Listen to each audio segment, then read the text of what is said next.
Hi, I'm Brandon Krejci with MITV News, and let's take a look at tonight's top stories. New semesters come with the need for spare blocks, it seems, for almost every student. A brief introduction of our new international students, and Mr. Smith's senior and junior improv teams fighting for the Island Cup.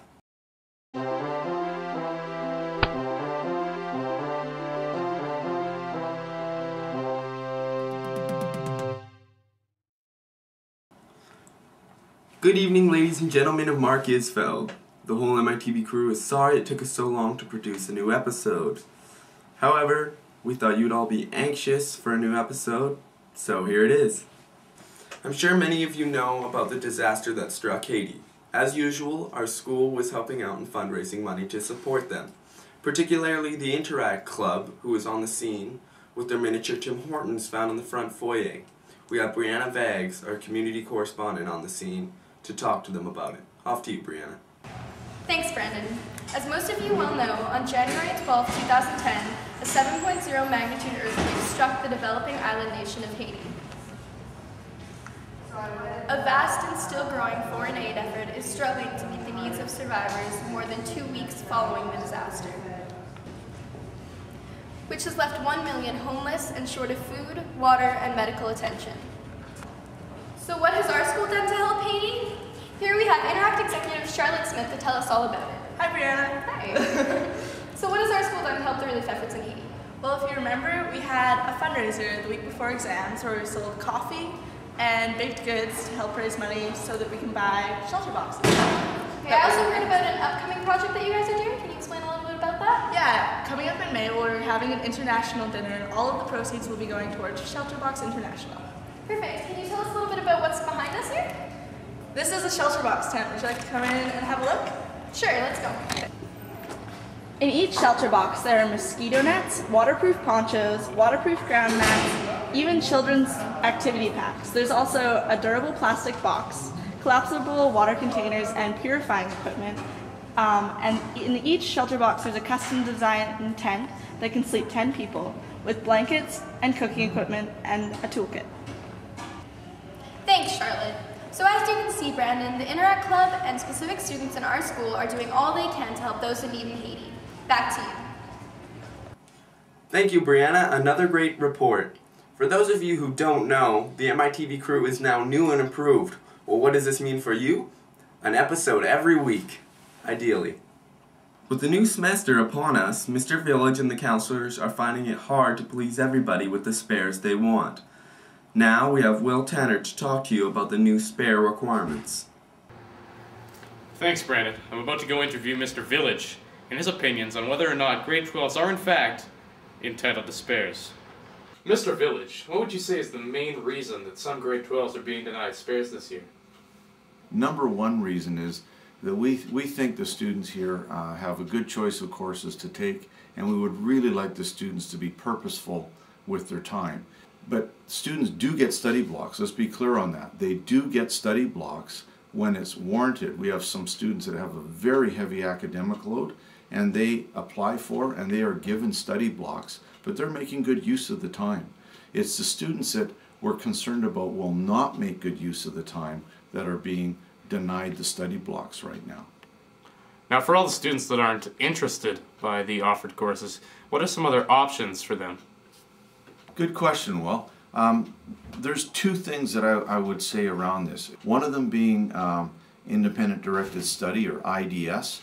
The other option that we're really trying to have students think about is using the time, I use the word again, purposefully, and that is to check into getting Work Experience 12 as an option, where a student can get lined up with something out there in the community that they're thinking about pursuing for their future. I think those are two better options than just taking a spare. Now that I've heard what Mr. Village has to say, I'm going to go interview some grade 12s to get their opinion on the matter. Do you think that all grade 12s should be entitled to spares if they ask for them? Well, having one myself, I wasn't like, they are entitled to them if they have hard classes and need more time to do all the work. So there you have it, grade 12s. If you want a spare, you better be willing to actually do some work. Back to you, Brandon. Thank you, Will. With the new semester also comes new international students. We are honored that they come here to learn a little bit about our lifestyle and our culture. More on that with our school correspondent, Kyle Baggs. Thanks, Brandon. I'm outside of the school and I'm about to get an interview with some international students. So let's go see what happens. And now you cut the film. I don't wanna. Excuse me, could I get an interview? No. Oh, okay. Excuse me. Could we get an interview with you? No. No? No. Hey, could I get an interview? Yeah. Alright, so how are you liking your stay in Canada? Good. So what's it like in the country you came from? And what would that be? Canada? Oh, you're not international? No, I've lived here my whole life. We don't want this. Okay, this is our last shot. Excuse me. Can I interview you? Nice. Alright. Finally, we got an interview. So, what's your name? Jana, And where are you from? from Germany.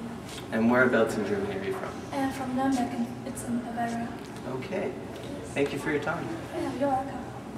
Well, at least now we know one of the international students. Back to you, Brandon. Great segment, Kyle. For those of you who haven't heard on the announcements, the ski and snowboard team has been starting up. So if you see them around the school, wish them good luck. They have been practicing a lot and have a race almost every Monday. This weekend we have two of our very own MITV members competing with our improv team for the Island Cup. Nigel, who will be participating with the senior team, has more on that story. Off to you, Nigel.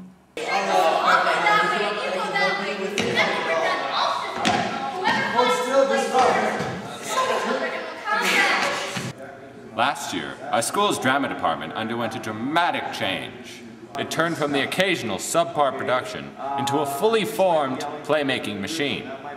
Our improv teams are one of the newest and most powerful iterations of this. Last month, on January 9th and 10th, our junior and senior teams competed in the name of loving competition and came in second place, with Vanier, as usual, sweeping first. Both teams will be going to the Island competition in Victoria, with seniors competing against 10 other teams and juniors against 5. Senior teams will be competing for a chance at gold and to go to nationals in Ottawa. When asked how he felt about both our teams making it to finals, Smith had this to say. I thought it was great. We got two really unique teams who their chemistry works well together. I was especially pleased with the grade 8s, the 4 grade 8s who made it onto the junior team. And as a result, we're going down the islands and we're leaving tomorrow morning, and we hope that we're going to do well down there. Hopefully you will join us in wishing our improv teams good luck at the finals. Back to you, Brandon. Thank you, Nigel. That pretty much sums up our whole episode except weather, where we have Alex reporting now.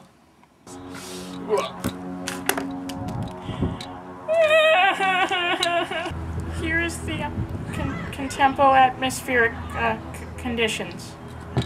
There's an exorbitant prospect of precipitation through the later end of the standard calendar week. So make sure you have a parasol accessible to yourself at all times. In layman's terms, it's gonna... Oh, wait. I made that joke. Back to you, Brandon.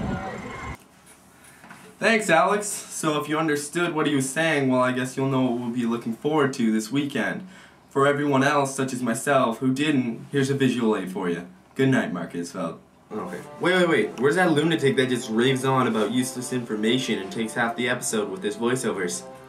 What? Nigel's already done a segment?